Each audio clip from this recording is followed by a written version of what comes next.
Hi there and welcome to the Peninsula Angling Club training videos. I'm Dirk Botha and today's episode is Chapter 1, Episode 5 on the various components you will need in order to make traces. We've already discussed one, being hooks. Today we carry on with all the other things that you would need. First off, I know a lot of people go into tackle shops and rather than buying the components to make their own traces, they tend to purchase traces that are already made. Now, at your more reputable tackle shops, they will actually have people that know how to make traces and pay attention to making traces that will actually catch you fish. Unfortunately, there are far more people who don't know how to make traces that will sell you traces that have plastic cages and huge hooks or are completely made out of braided line. Now, number one, some of those traces are illegal to use in freshwater venues in South Africa. Anything that has more than two hooks on it, you instantly know is illegal. Anything that has a main line that is made out of braid, it's illegal. You're not allowed to use it.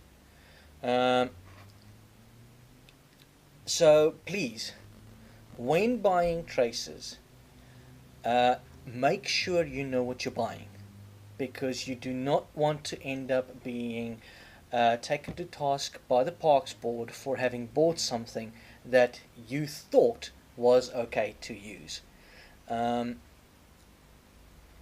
So yeah, that being said, there are people I know personally, lovely people that put a tremendous amount of effort into making rigs, and they really do it because it's a little bit of extra income for them. So if you find those people, do support them if you have the money to do so. Most people I know that angle at a provincial or national level are not going to trust anybody else to make their own rigs. If you're a social angler and all you really want is to arrive at the water and cast a line into the water that might catch your fish, really it's up to you, but personally I would stick to making my own rigs. Which brings me to another one of those really painful discussions on swivels. First off, you only need two kinds of swivels: barrel swivels and snap swivels. That's it. You do not need three-way swivels or four-way swivels. That's all you need are barrel swivels and snap swivels. Now, barrel swivels typically look like that. It's just two rings with a metal bar in the middle. That's a barrel swivel. The other thing you will need are snap swivels. This is what a snap swivel looks like. It's got a barrel swivel portion and a snap portion. I really hope you can see that. The other thing is that when you go to a tackle shop, especially in your coastal regions, and you say, hey, I'd like a snap swivel please, they're going to give you something like this. Now, let me just fix this so that it's lined up with the graph again. Hold on, there you go. They're going to give you that. This is not doing you any favors. In fact, when you go to a freshwater venue and you go with something like this, again, like with the hook, all you're doing is making sure you're not going to catch anything. As far as snap swivels are concerned, ignore the big ones. You want to get something really small. Here again on this diagram, you will see three lines. The top line and the bottom line are a centimeter apart, so you get a good idea of what it is that you're looking for. If the barrel portion of your snap swivel is longer than a centimeter, you know you're wasting time and money. This specific one over here is a Kingfisher size 14. Your snap swivels, that's how big they need to be. That's the biggest they need to be. If you really can't find them, it is okay to go one size up. Now, by one size up, I do not mean one size on this chart. I mean one size up. In other words, from a 14 to a 12 for the Kingfisher size. And that's what you need. Yes, I know, especially in the coastal areas, again, it's difficult to get things that are that small because most of the tackle shops cater for the saltwater anglers.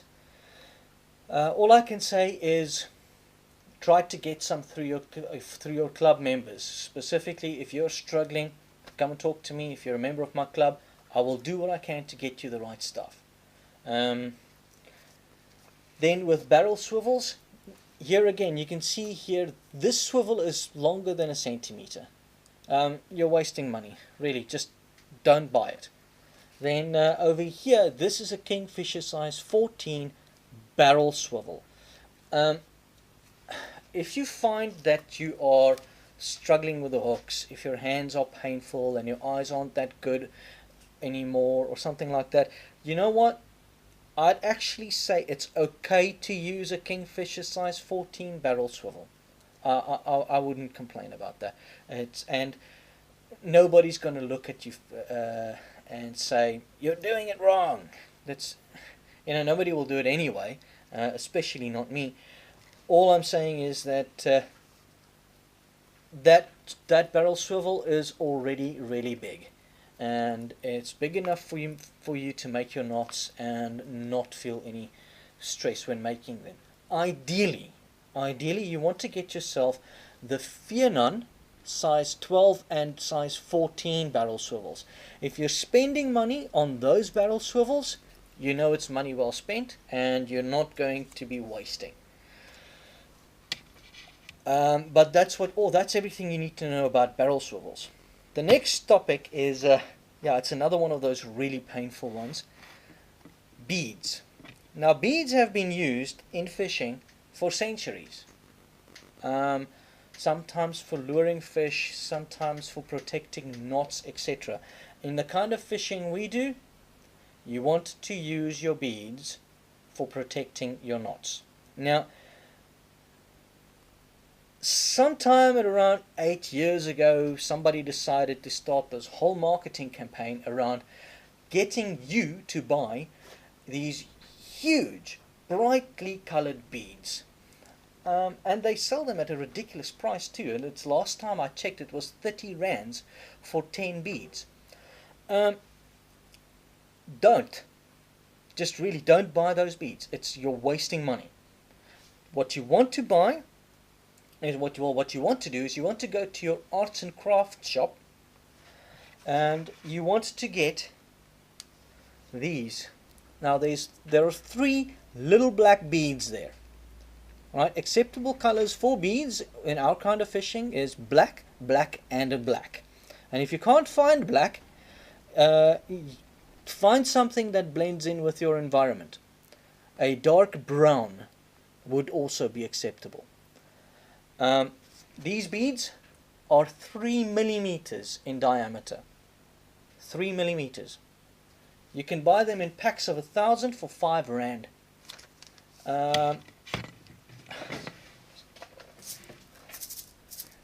This was a pack of 1,000 that I bought. I bought this back in 2010. It's now 2014. Well, why do you want to go and spend 30 bucks on this huge Technicolor bead that isn't doing you any favors? A word on those beads, especially here in South Africa. Those Technicolor fluorescent glowy beads. If you've ever sat next to the water with beads like that on your rig and you get a lot of takes but you don't catch anything, that's why. The fish become preoccupied with that bead.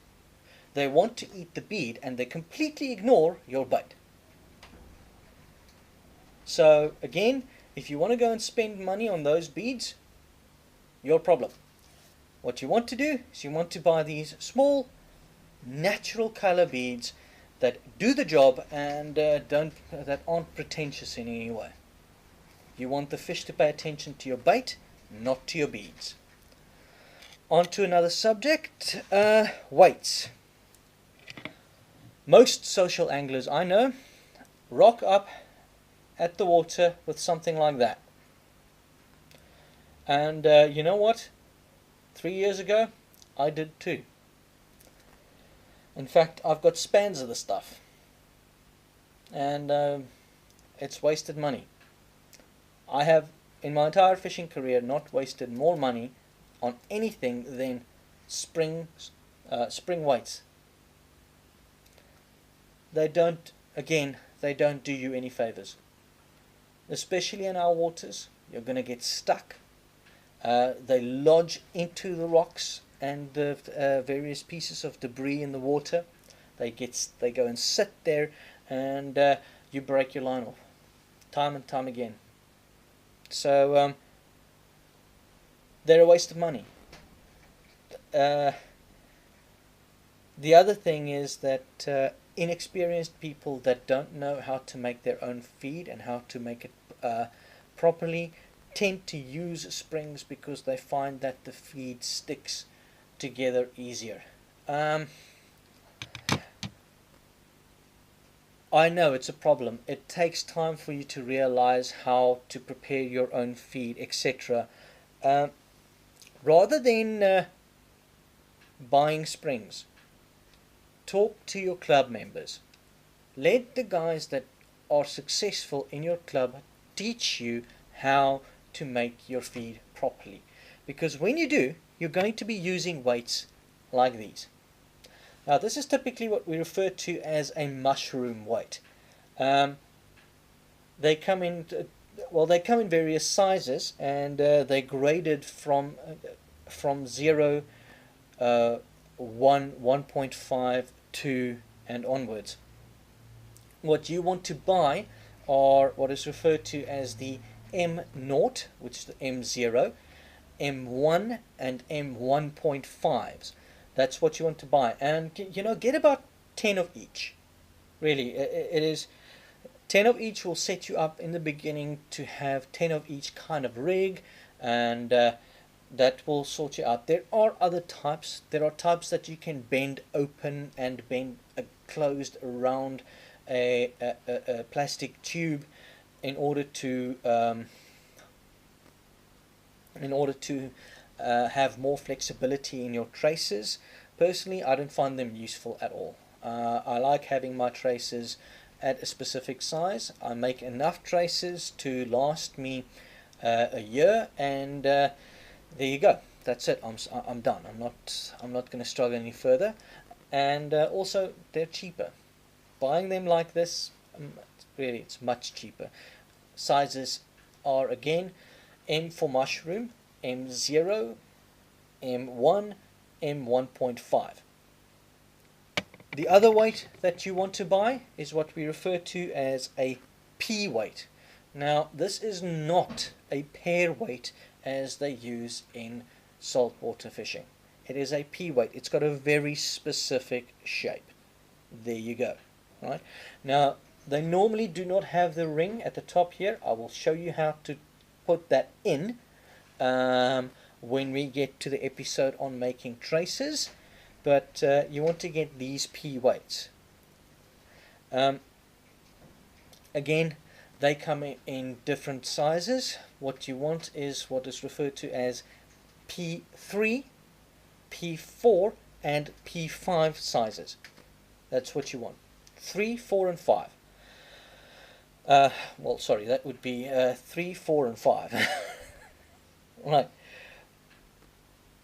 Again, stay away from the springs. That's they did have a purpose once, and sometimes in extreme cases you will still want to use them, but more often than not you would actually try to avoid them.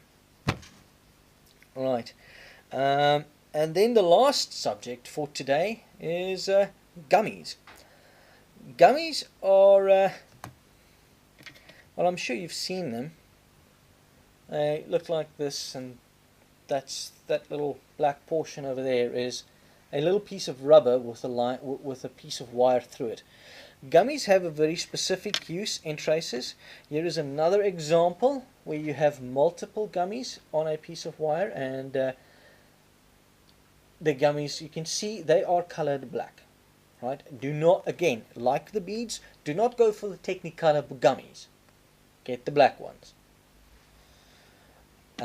Or if you can, get the see-through ones. They're just as good. We'll discuss that when we'll discuss their use when we get to making traces. What I need you to know right now is that for your own sanity, buy a pack or two of these. They are very useful. That then covers today's episode on the various trace parts. Our next episode is going to revolve around well, basically what else you need, the other things that are useful, and well, it's either going to be that, or it's going to be about baits, dips, and feed, well, depending on what becomes useful. That then is the episode for today. I will see you again in the next one. Ciao.